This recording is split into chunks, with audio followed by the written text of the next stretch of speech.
Okay, welcome back to the show. This is AM Show. We're trying to spice your morning up a little bit, even as we go into the Christmas festivities. And I believe that you're having a good morning already. Now, let's get into some politics, shall we? We're talking about, issues, matters arising from the transition committee. Now, the incoming government has criticized some of the appointments made by President Mahama, last-minute appointment, they call it. We're talking about the Commissioner for the Human Rights and Administrative Justice, Shraj, in the person of Mr. Joseph Whittle, and then the head for the NCCE, Mrs.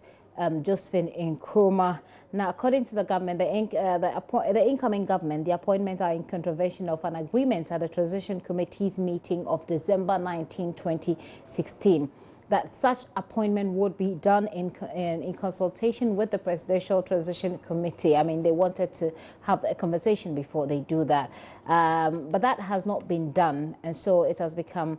If you follow the news, you know that Mr. Philip Addison has been to court. Today we'll be talking about that particular issue, and in the studio with me is Mr. Emmanuel Agyarko, who is Member of Parliament for Agyarko West Wuogon, and he's been at this post. Okay, Honorable, you've got to put the paper down now. Yeah. He's been at this post for quite some time now. You're welcome, sir. Good to have you in the studio. Thanks for having me. We're expecting to be joined also by Abraham Amaliba, who is NDC's a part of the NDC's communication team, and he is on his way. But we're going to go right into the discussion. Honorable, how are you feeling? Good to have you. Very well. I'm happy to be here. Thanks for the invite. How are you feeling about getting back into Parliament, by the way? Oh, I am happy I have opportunity to go back.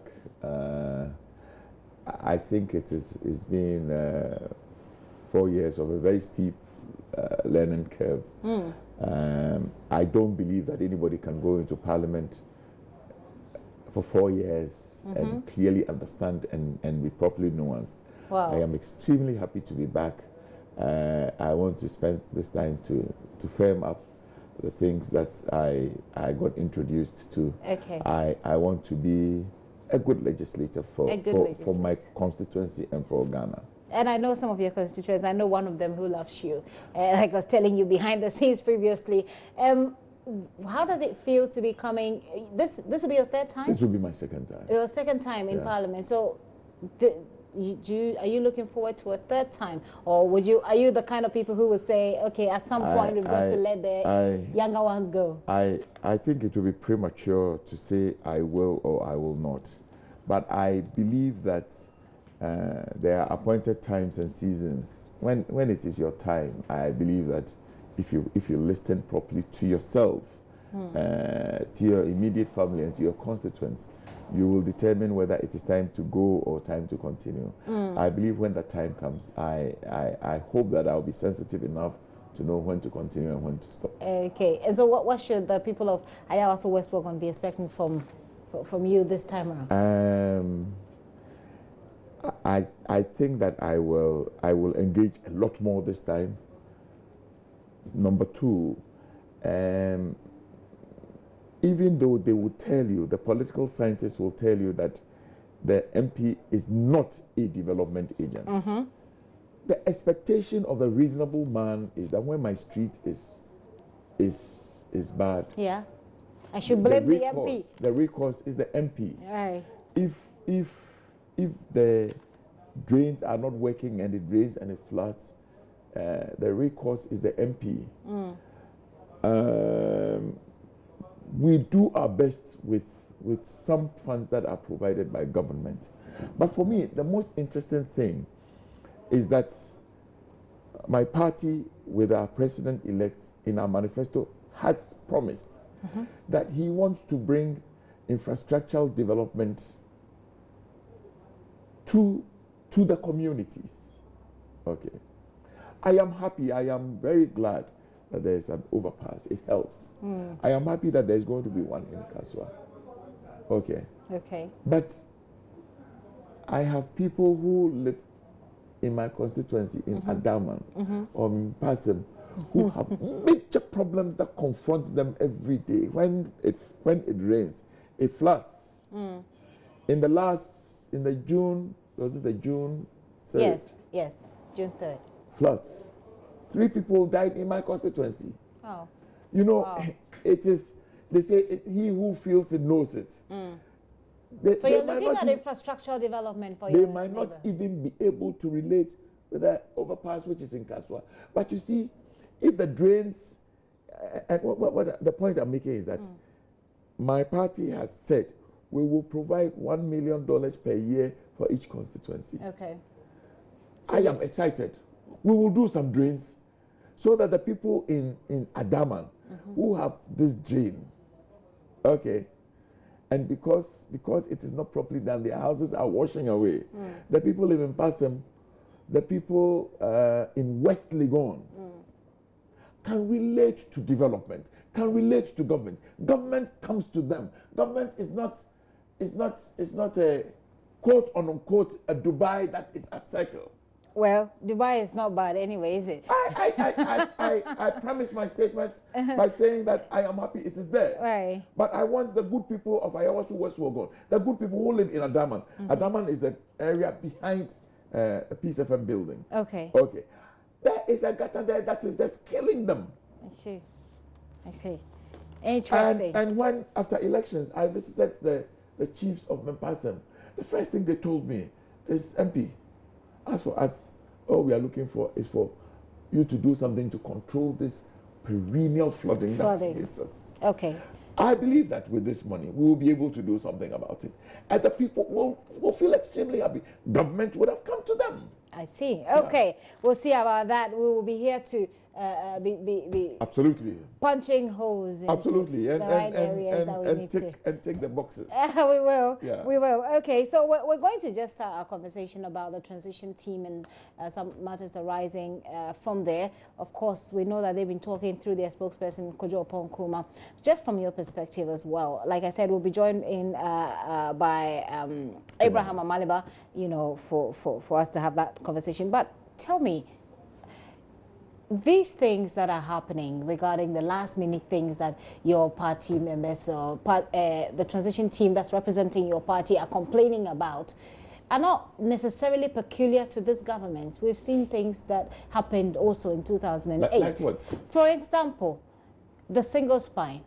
Yeah. The single spine policy was signed off by President Kufuor, and it was done right when you were getting out. I mean, it was like one of your legs was in, one was, maybe two, both were out. You were just maybe stretching your neck out of the corridors of power.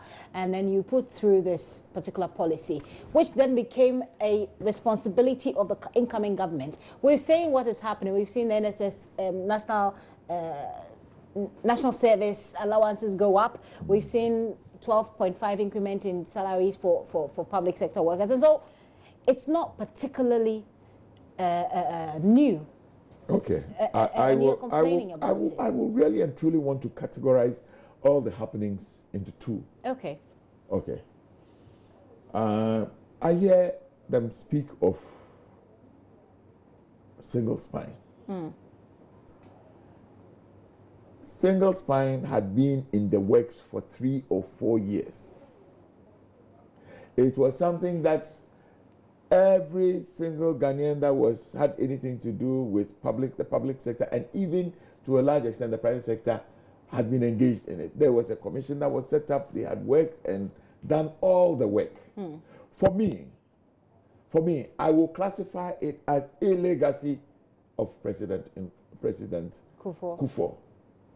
He had worked so hard. His government had worked so hard at it. Okay, that he decided that I will cap my achievements. In any case, when this government came, they said, we agree. We agree. But we will need time to relook and rework. They relooked and reworked, and I think that in 2010 or something, they started paying it. Let's go back. So was it good or it wasn't good? Well, even if they started paying in 2010, you still have got the back pay that will come with it anyway. So be that as it may, but it needed to be done. Somebody had worked on it for 4 years. Okay. So if the power, if the president, but let's face it. When the NDC was touting its achievements, was single spine not one of the achievements they were touting? They said that we've been able to implement it because there's one thing. Well, there's one thing having a policy. Don't you remember all of us lived in this country? No, but there's they one brought thing. Police people and said that never in the history of this country has the police had it so good. But there's one thing having a policy and there's another thing implementing it. And so if you put together a policy and you pass it, then somebody else comes to implement it and they take the credit for it. It's okay. But let's not worry about let's not divert. I'm not diverting at all. Right. The point I am making is that I told you I want to classify these into two legacy things. I don't have a problem if President Mahama and the outgoing NDC government believe that they have some legacy things and they want to do. It is okay. He must be remembered for something. Okay. President Kufuor can be remembered for single spine. He can be remembered for pension reform. The point is the timing. What is so wrong with the timing now that your party? Let us look at the things they are doing now. When you want to exit, then you say that you will take national service salaries from 300 to 559. Yes. It's okay. Everybody wants. But I will want to ask government.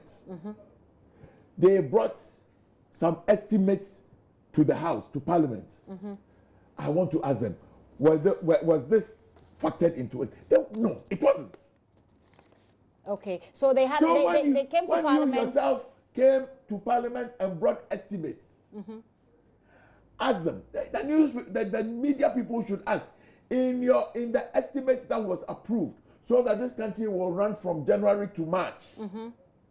Did you factor that difference? That is the question we must ask. That is the question we must ask. Was the same done for the single spine, for instance?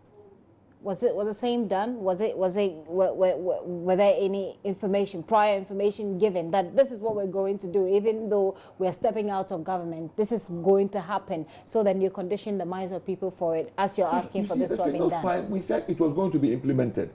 It was not going to start immediately. But as for this one, it is salary, it is something you are continuing. This was a completely new policy you were introducing. They are not the same things. People receive salaries, $350 every month. It will go by e-switch or something. So it is a continuation. This was a huge paradigm shift. What are your suspicions? You think the government is trying to push through these last-minute projects because what? With this national service thing, see what they want us to do. I believe and I suspect what they want us to do, which is this increment, is the 60% increment, is for us to say, we won't do it, and then it creates a disaffection for us. Disaffection for among the young people. There are I don't know. They say 70,000 national service students out there. People on national service. So you think they're trying to create disaffection for you? I think so. And you know, that is for the national service. In 2000, one of their ministers sat on radio, on TV and said, now you think you have won the election. You see where you get the money to run the country. It is the same attitude. They have not changed. It is the same. Let's go and pay. You said that you will do it. Now we have done it. Go and pay. But it's I can tell you without equivocation, and we will do what is right by Ghana. 12.5% increment for public sector workers. Well, that is also to cause disaffection. I am not even too sure about that. I stand for correction. But I think that it was, I don't know what was agreed on when they had every year, a government engages, they call it tripartite labor, governments and employers.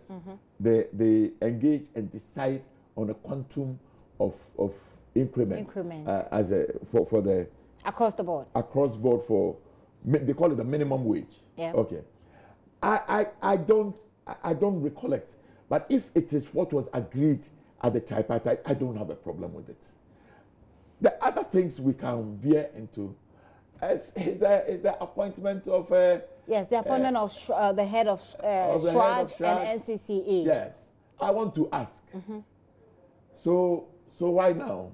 The lady who was head of Shraj was sacked several months ago. Yeah, well, she was being investigated. No, but even the Chief Justice's report came 6 months ago. But do you know the person who has been appointed as the head, Joseph Whittal? Do you know him? I don't know him. Okay, but he's been commissioner, deputy commissioner for the Shraj, and so it's more like a natural succession, isn't really? it? Yeah. I will want to posit that there was another deputy commissioner who had been there much longer than him. Why wasn't he appointed? Who? I think it's called Kwesin. Why wasn't Kwesin appointed? If you want to talk about tenure, Kwesin had been there much longer. I put it to them. Why wasn't Kwesin appointed? Can somebody tell me that Mr. Witt, I have nothing, I don't know him, I have nothing against him, but I am saying, as a matter of, you see, when they do this, they say that President Kufuor appointed Tony Fofie as Chief Executive Officer of Cocoa Board. Yes. In fact, if it was not for the fact that there had been some political appointments, maybe Fofie would have been Chief Executive long ago. Fofie was a substantive chief. He was the longest serving deputy chief executive. Can they say the same thing for what is happening in Shraj? Can they say the same thing? I am not. What is the NPP afraid of with the appointment of this man at Shraj? Why should we be? Why should we be? Why are you so worried about? First and foremost, we have stated very clearly that at transition, we agreed that if you are going to do any major thing, at least tell us. You were not aware about this? No. The opposition was not aware about this? This happened on the 19th, and on the 20th, you are doing this. Complete exercise of bad faith. When you say it, the recourse is that, well, is he president? Yes. Mr. John Dramani Mahama remains president. He remains president of the Republic of Ghana until midnight of the 6th of January. And nobody can contest it. So he's got the power and he has the power. So they speak of legality. But look, even the good book of the Christians, the Bible, speaks of, if the Bible says that all things are legal, all things are lawful, but it is not everything which is expedient. You cannot take away expediency sometimes. You cannot take away expediency sometimes. But you know, and for me, this is a position, a tenured position. So the incoming government cannot necessarily review it. But you sent your party has put in a statement, and that statement talks about reviewing some of these appointments. Wouldn't that be in contravention of the law? Look, let's not pretend as if this is the first time that there have been changes in government. In 2008, I was a player, I was an actor, I was a political public servant. All of us know what happened. What happened? Oh, I don't need to sit and recount. I don't need to sit and recollect. Okay. You can briefly tell me what happened and why it is important to the bit of the discussion that you were at. Many of the things they are complaining about. Okay. Same thing. They did the same thing. They did the same. So it's really about political equalization. But can we continue like this? Exactly, we can't, and that's why we. Can we continue like this? We can't as a country. We shouldn't. Unfortunately, I think that we should have gone past this. Really and truly, I think, and when you do this, for me, the real issue is that if you do this, and if you exercise such bad faith, if you stand on legality and exercise such bad faith, okay, all you are doing is that you are just prompting the incoming administration that okay, so let me also stand on legality and exercise bad faith. You know, the elders among the camps, they have a saying. I believe that it is said in every language. Papa just your money in your fee. Really? Yeah. And at the end of the day, who suffers? Well, I don't It's know. the people of Ghana. I don't think so. Yes, because then I don't think so. the people of Ghana become like, Look, you know, the football that is being played between two matches. I don't want to say this. I won't accept that it is the people of Ghana. But after all, what they are saying? They are insisting that they have the mandate. It is their right. Okay, that is Mr. Joseph Whittle there, if you do not know him, and that is... okay. Have you met him? I haven't met him. You haven't met him? I've never had opportunity. Okay, so that is a swearing-in ceremony which happened 2 days ago. Yeah. And I spoke to them, the two of them, I spoke to them, and I asked them about the timing, what the concerns, their own responses to the timing of their appointment. And what they told me, and I believe that we have that sound, we can play that what did they say? Somewhere. They told me, Mr. Whittle, for instance, said that this has been in the offing for a while. It said that the president didn't have time to do it. And so this is the time to do it. It's a purely state function, he said. It's a purely state function. It's a purely state function. It should be seen as such and not along political lines that is being seen. The lady also said the same thing. He said, what's the most important thing? Was she working there before? Yes, she was head of administration, finance and administration. And what she also said was that it is about what value those two people, are they qualified enough to do the job? Do they bring any value to the people of Ghana in that position?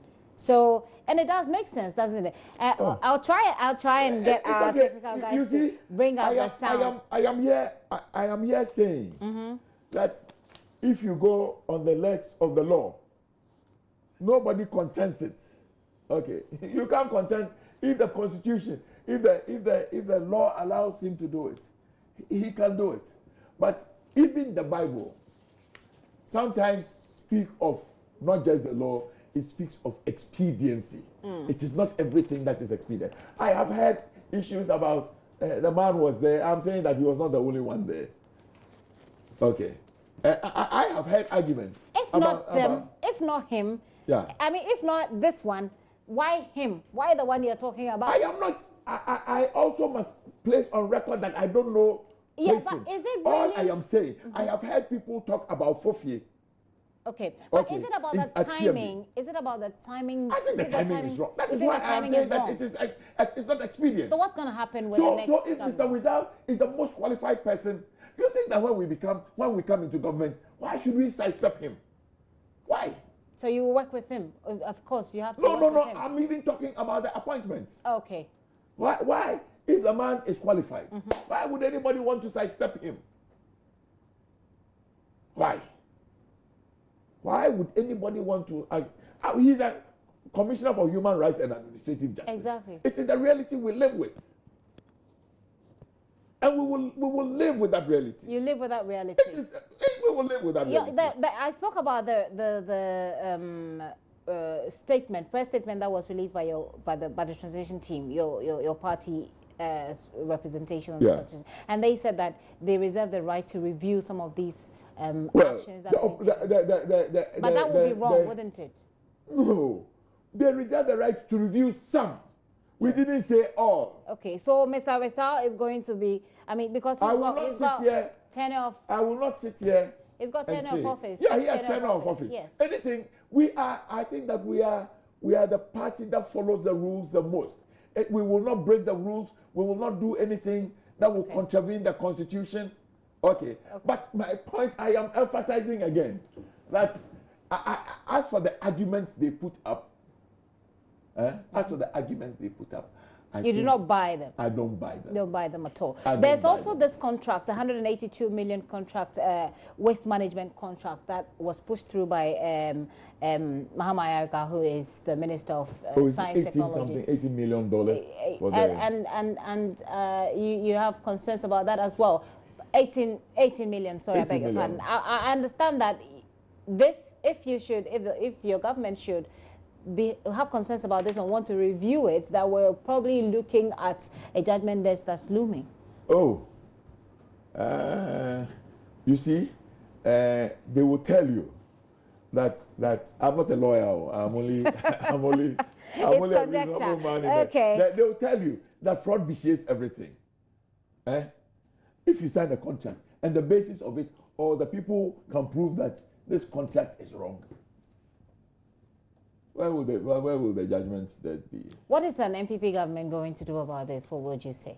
I can't sit here and speak for. Okay. I can't sit here. But I you I obviously will say that I am telling you, I can say without equivocation that the incoming Akufo-Addo administration will do what is right by the people by the people of this country. by not bringing any judgment debts on the people, because already the judgment debts, we've got one outstanding. That Which one? Dubious. It was a dubious, fraudulent. It is not. I am not saying it. The government itself went to court. The NDC government went to court and said that they were defrauded by William. It is not me. I didn't say it. The government went to court. So we are looking at, and I'm concerned. I'm raising this concern because your members, your party, or your representation on the team has raised concerns about some of these contracts, and so. Like you said, common sense will drive you to think that it will be reviewed. You are asking me. The day we lost power, I was chief executive officer of Food and Drugs Board, as it was. What happened to you? When I went to the office, I called all the people and said, I won't sign anything. Okay. I will not sign a check. I will not sign anything. Let there be no contract. Let's not do anything new until. I think that is the reasonable thing to do. I believe that is the reasonable thing to do. You can go back and check. I just told them there were other signatories. I said, I won't sign a check. Even a check, I will not sign. We will not proceed to do any new thing. I am waiting to be told to proceed on leave. When I go on leave and there's a new person, then he can go on. I will not encumber an incoming administration. You mentioned that President Kufuor had worked very hard on the single spine, and he needed to cap his achievement. Yes, I use the word. It was legacy. Let the NDC government tell us what they are doing as legacy. I mean, not mundane administrative things. I make a clear distinction between a legacy achievement and a clear mundane everyday administrative thing. Let's talk about those things. The waste management contracts that the Ministry of Science, Technology and Innovation has pushed through is what he said it's one of the things. They've been working on it for some time now. Since when? I'm in the Environment Committee of Parliament. You see, are you not aware of this? I believe that they say that it is when the frog dies that we see how long it is. Let the frog die and then we'll begin to see how long it is. This contract is fraught with a lot of questions. What are some of the questions? Oh, I think it is premature to talk about it today. But you said you're on the committee. Yes, I am. And so you do the Ghanaian people a lot of good if you give us an idea. I am saying that this is fraught with a lot of questions about even who has to do it. Okay. We are hearing. I think the good people of Ghana will come to appreciate it. It's not too far away from now. The good people of this country will come to appreciate the nuances of this matter. I see. Oh yes, certainly. If you decide to, you say you're going to work in the interest of the Ghanaian people. If you decide to review some of these contracts, and you clearly foresee a judgment debt, for instance, looming, will you still go ahead? If assuming you No, I mean, if a contract is valid, it is contract. It's a contract. Yeah. And I'm saying that I'm not a lawyer, but the lawyers will tell you that fraud vitiates everything. You understand me? If a contract, I may not like the face of the man. A lot of people. You understand me? I guess. I may not like the face of the man. I may consider him as a political opponent, but if he has won fair and square, why would you want to take it away from him? He is a Ghanaian. You remember very clearly, I want to believe that all of us as Ghanaians heard Nana Addo Akufo-Addo in his first outing said he will be a president for everybody. Right. Okay. Right. So we will not go out there and witch hunt anybody. But certainly if you're a witch, if you're a witch, then it's also wrong. No, but hold on. So you not go out to witch hunt anybody, but if you're a witch, then... If you're a witch, yeah. you never lived in the village, you see. If you're a witch and you're not hunted, you have your peace. No, no, if you're a witch and you're not, you won't even be hunted. It will become obvious to everybody in the village that you're a witch. I see. There have been concerns about. I mean, people are saying that if you think this is wrong, then the real problem is the Constitution, because the Constitution does not make it clear. I completely agree. You see, that is why you are talking about Siraj. Yeah. I am saying that I consider it as the president.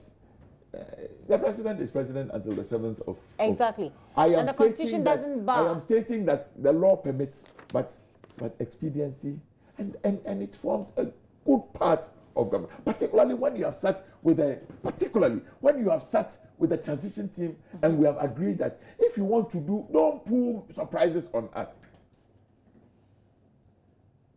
It is called an exercise in bad faith. I sit with you and say, Miss Ando, that's the name. Yes, please. Miss Ando, let's do these things. Then as soon as I walk out of the door, you hear that I'm doing something different. Will you be happy? Would they have any genuine reason to do this, do you think? Excuse me? Would they have any genuine reason to do this, to do what you're calling bad faith? I don't know. I mean, I'm not in their minds. Yeah. I don't know why they would want to do this. I mean, you probably will pick up indications. It is within the power of the president to do it. She should be able to and tell us that I have decided to do this. Who can contest him? So your problem really is that you don't sit with me, and we don't agree that we have a roadmap. It is called an exercise in bad faith. I have heard arguments that it is legal. Yes, I agree it is legal. But I'm saying that even in the Bible, I don't know what the Quran says, but even in the Bible, Apostle Paul said that everything is legal, all things are lawful, but it is not everything that is expedient. I am stating that common sense. You know, the elders have a saying, as to book knowledge, there's a difference between book knowledge and home sense. I am not insulting anybody. I am very careful. I choose my words advisedly. I am saying that there is something called expediency. When you deal with people, you must exercise the utmost good faith. Particularly when you have sat down at a meeting and we have all smiled and have shaken hands on it. You don't go back. After all, if they told us that this is what we want to do, what can you do? Would you envisage that this would have an effect on the rest of the discussion, on the rest of the engagements with the No, when something like this happens, then what it means is that anything they say, you take it with a pinch of salt. The people will tell you it is this. But from their actions, you know that when they say something, they probably don't mean exactly what they say. What they are saying is nuanced. So you also begin to look for the nuances. I think, you see, when you do this, it makes a transition tough, unnecessarily difficult. You place a lot of suspicion and discomfort for everybody. I am saying that when they met, there are various teams. You could have told them that we have decided to do this. This is long in coming. It must probably it's an oversight. And the thing is that I do not. Like I said, I'm trying to. We're waiting for Mr. Amaliba to join us in the studio. Not particularly sure. I'm looking at the time, and I'm not particularly sure if he's still going to make it. But then he probably could have helped, giving us the government side of the transition on this. But I said, we have heard them speak. I mean. They are all over. They think that there's nothing wrong with it, really. They think there's nothing wrong. Really and I am saying that they stand on the legs of legality. Yes. It is okay. Nobody will contend legality. But then you begin to have a second look at each and everything that they tell you. Even the Bible, that 70 or 75% of all of us as Ghanaians who say we are Christians follow. The Bible tells us very clearly that it is not, when you deal with people, it is not only about law. There is something called, the Apostle Paul teaches us that even though it is legal, it is not expedient. And when I deal with you, and you think that you stand on the legs of law, and that you will not show any expediency, when it is my turn, I may stand on the legs of legality and deal with you not on the basis of expediency. Why do we want to create this? Why do we want to perpetuate this unnecessary tensions, and why? Why do we want to do it? I was reading on Facebook, one very distinguished Ghanaian was asking, are there any elders in the house? The thing is that even though it must sound like an equalization, people have said that it's because you, the NPP, sets the bad precedent, and that is why they have. What is the bad precedent? Who has been in government? Who has? Do you want us to go back? And what did we do? What did we do? You talk about precedents and bad precedents. Right. What did we do? President Kufuor was in his office. He was driven away like a chicken. Really? Oh, didn't you live in this country in 2009? I did. Yeah, go and find out. You talk. His Excellency, the former president, he was driven away by the state security apparatus. He was driven away from his office. You talk about precedents. Are we not learning something? I see. What for you is a way forward, apart from looking at the Constitution and the loopholes that the Constitution we find in there? I completely agree. I'm not a lawyer, but I completely agree that this Constitution we have must begin. We must have a second look at it. But we've got a review committee. Look, there's nothing wrong. The French Constitution, when it was done, within 1 year or 2 years, there were already some amendments. Okay. The Constitution is supposed to shape our national life.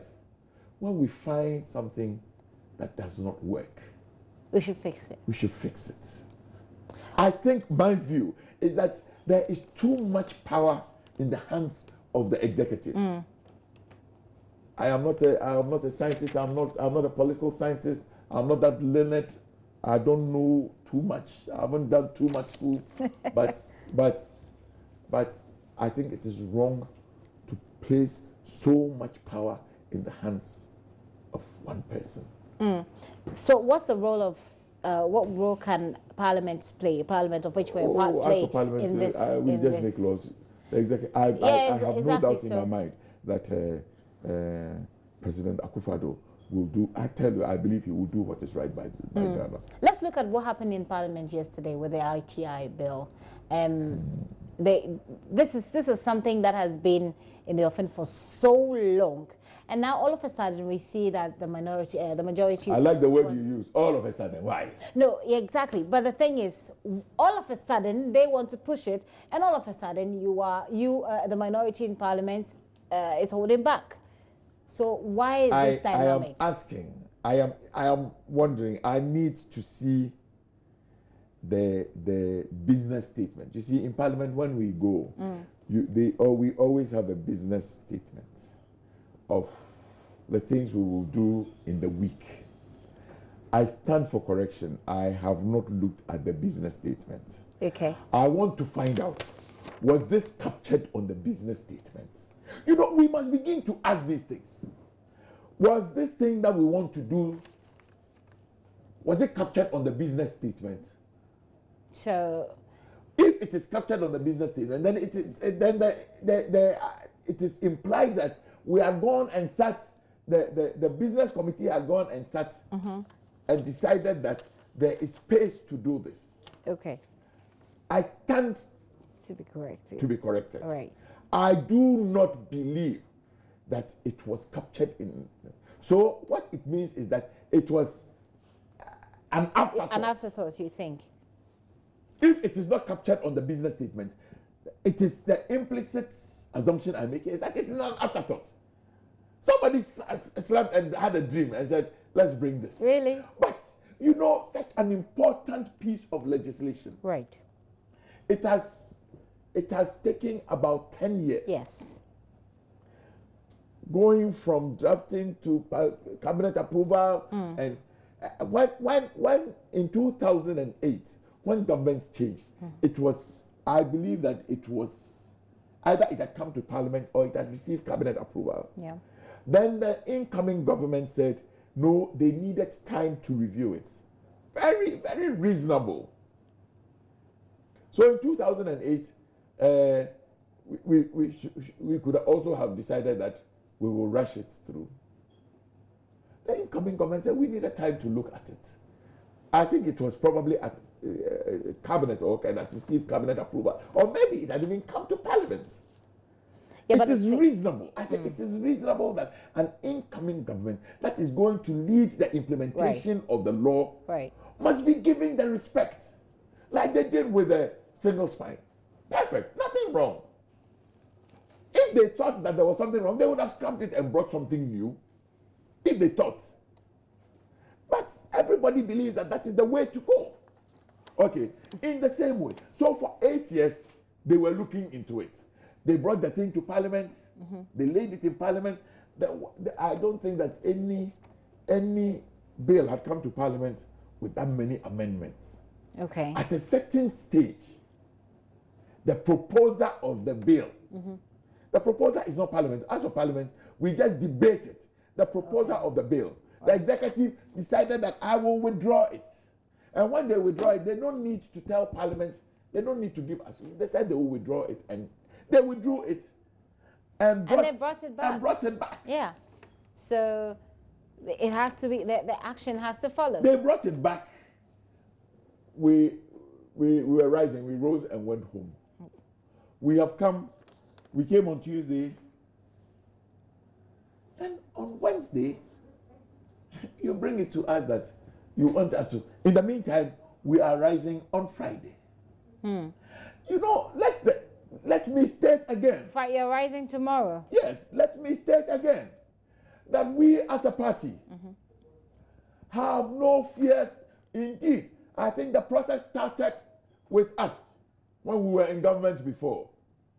So your reason for hesitating, the why do you want to rush such an important piece of legislation through the House? Why? But this is the legislation that has been in the system for, like you said, over 10 years. Yes. Over 10 years. Is that not enough for us to have done whatever changes there are to be done and then push it through?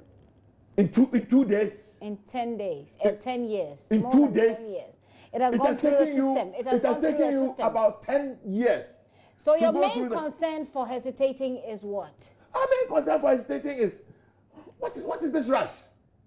What is this indecent haste? Okay, so the rush thing is there, but then what is the fundamental problem with the document? Absolutely nothing. So then let it go. No, but you don't make such an important law overnight.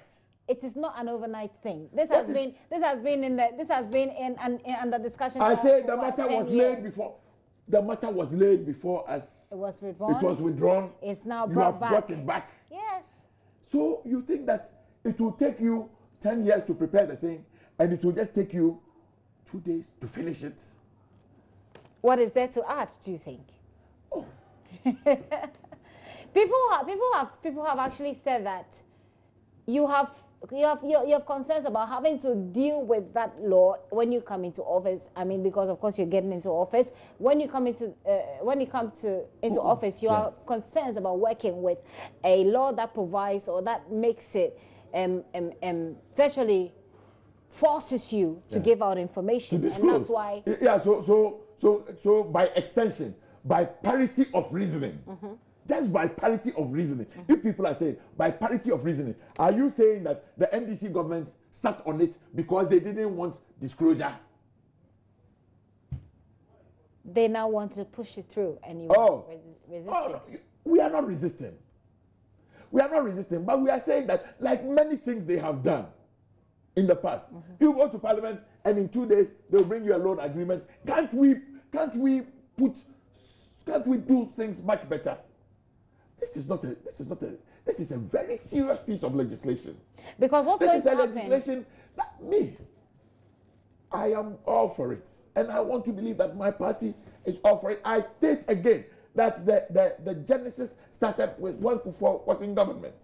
I think it was part of the African peer review thing. It was one of the boxes you needed to tick. Okay. So nobody is afraid of accountability. They are the ones that talk about probity and accountability. So if they thought it was so important, what were they doing all these 8 years? But the thing is, but all I'm saying is that you don't bring such an important piece of legislation to the House at the last minute.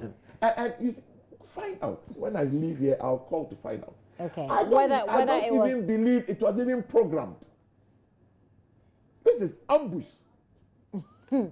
So what's going to happen is that once Parliament rises, and we get another Parliament, coming in, then we're going to have to start the process all over again. Is that it?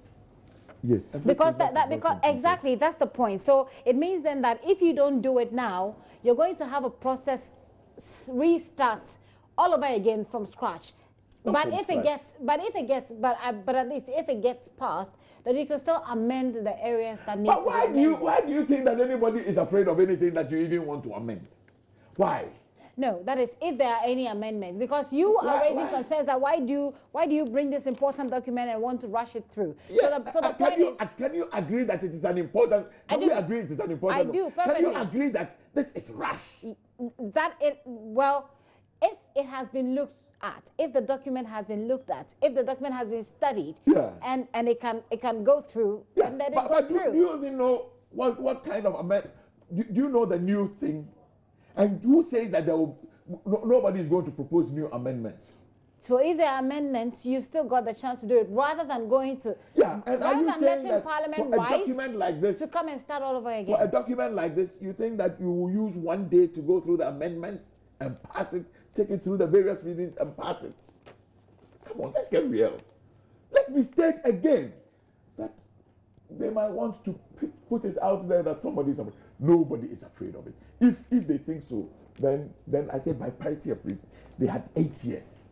They didn't find it expedient to pass it. Interesting. There are other issues. I mean, yesterday we saw Nana Akufo-Addo confirm Alan Kyerematen as his Minister of Trade. The NPP is happy about that? Of course. I think he's the appointing authority. He probably has looked at him and thinks that for his vision to transform this country from purely a producer of raw material into a processor, he thinks that Alan Kyerematen fits the bill best to lead that process. Do you feel the same? In the wisdom of what I feel is absolutely immaterial. It is like they say, the law lies in the bosom of the judge. In this case, I am not a judge, so but I think Alan is good quality material. Right. I think he's an extremely good quality material. I'm happy for him.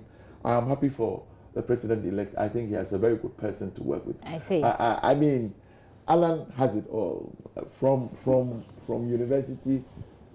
Through all his adult working life has been about entrepreneurship and business and all of this.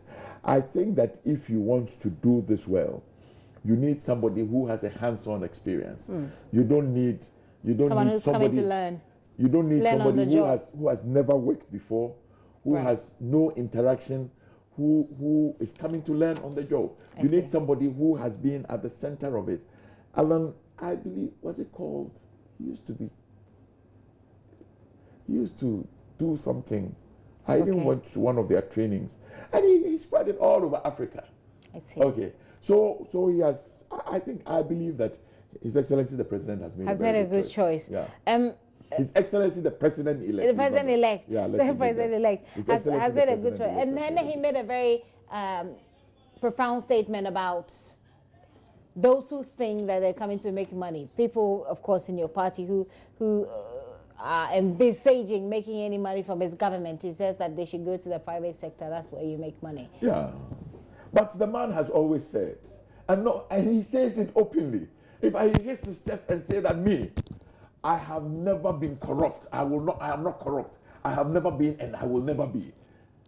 You know, have you heard anybody say that the man has taken a bribe from him before? Well, I wish I could say the same thing about myself every day. Oh, so you are corrupt? I'm not.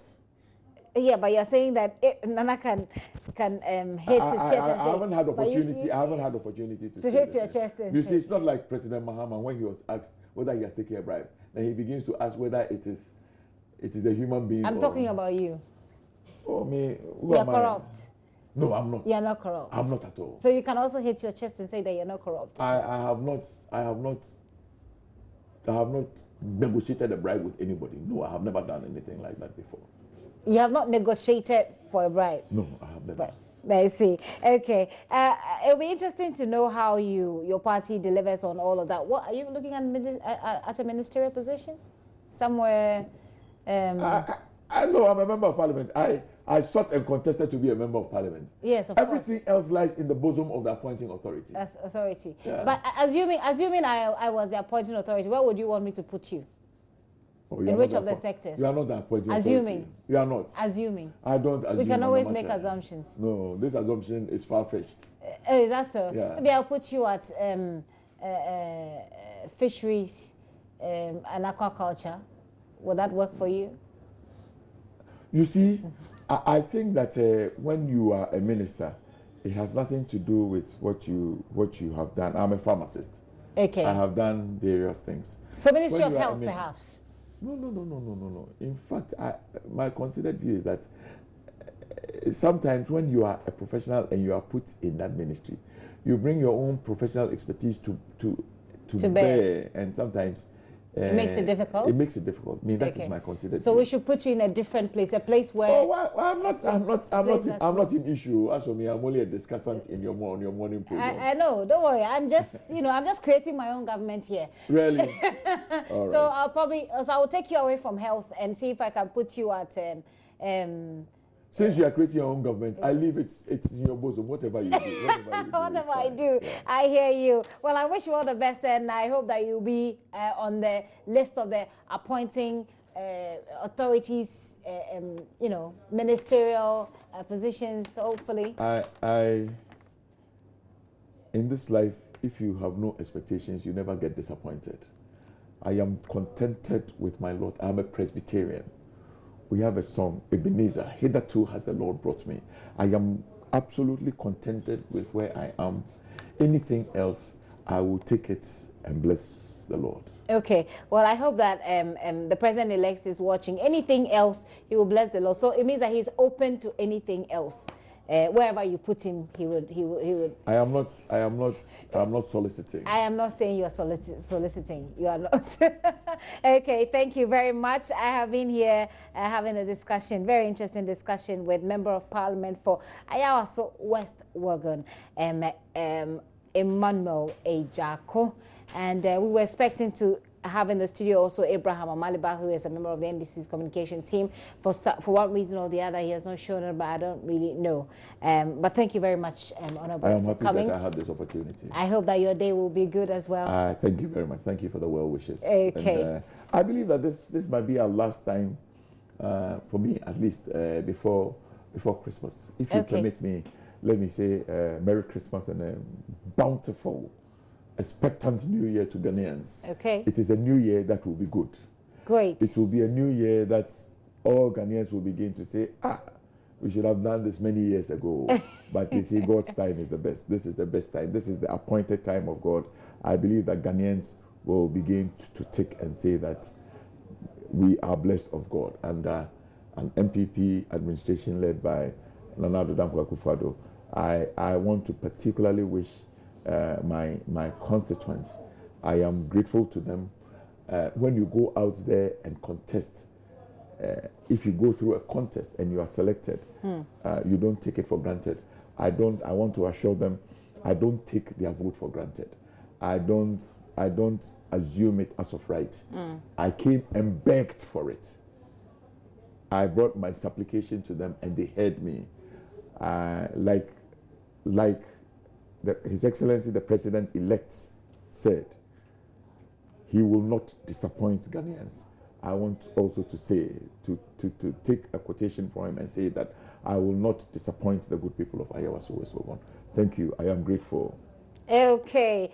Sounds like a very romantic message from a from a husband to a wife, but that is the Member of Parliament for Ayawaso West Wuogon to his constituents. This is a very special one for you, and we'll bring you the invoice later for using the platform. Very well. And then I'll also bring you an invoice for making me drive here and getting here at 6:30 in the morning. That will be welcome as well. It's been an interesting discussion. Emmanuel Agyarko is Member of Parliament for Ayawaso West Wuogon. So as we inch closer to Christmas, some religious leaders have been sharing their thoughts with us. Presiding Bishop of the Methodist Church Ghana, Most Reverend Titus Awotwe Pratt, has this to say. The Advent season, when events that were torn before Christ was born are commemorated by Christendom. But Christmas is a period when we know and believe the Messiah of this world was born. It is a day that is marked to commemorate his birth. This year, we have seen quite a number of events in our own country, Ghana. A lot have gone on. And most paramount among the lot is the recently held elections for both the House of Representatives and also for the head of state. Before the election period, there were a lot of things happening, positive and negative. People were afraid that something terrible was going to happen, but by the grace of God, we prayed, and Ghanaians have shown that we are peace-loving people. Despite all those heated debates and arguments, and sometimes castigating one another and with insults, when we went into the elections, it was done so peacefully. We thank God, the work of the Electoral Commission, and also we thank God that the parties behaved so well. And so after the elections, our country is still enjoying the peace that we always love and cherish. And so we pray that the blessings and the goodwill of the earliest Christmas will be felt in the heart of all Ghanaians, both home and abroad. We also at this time wish to express our gratitude to the outgoing government of His Excellency John Dramani Mahama, the NDC government. They have played a role so well. You have worked so well, added on to what you took over. And you are handing over to a new one where you reached. We want to celebrate your successes and thank God for the dedication to duty and what you've done to improve on the living conditions of Ghanaians. Though there were some difficulties, we were able to surmount them because of the love that we have for each other. We also want to congratulate profusely Nana Addo Dankwa Akufo-Addo and the NPP government for successfully going through the elections satisfactorily and winning the elections this time round. It is our prayer that the new government will be devoted to the Ghanaian cause. Our society requires growth, stability, and progress in all aspects of our national life. So as we come in, let us know the things that you would add on to what you are taking over to make Ghana a better place for all of us. Nana Addo, congratulations. We are praying that God will guide you and the government to lead our nation so well and serve the nation so well that we will always remember you. May God guide you and God supply you all the wisdom and the energy that you require to work successfully for this country. So once again, we are saying, our beloved country Ghana, may the Christmas of yesteryear, the blessings of today come as an anointing upon all of us in this nation, young and old, all of us. God bless Ghana, our homeland, and our dear nation.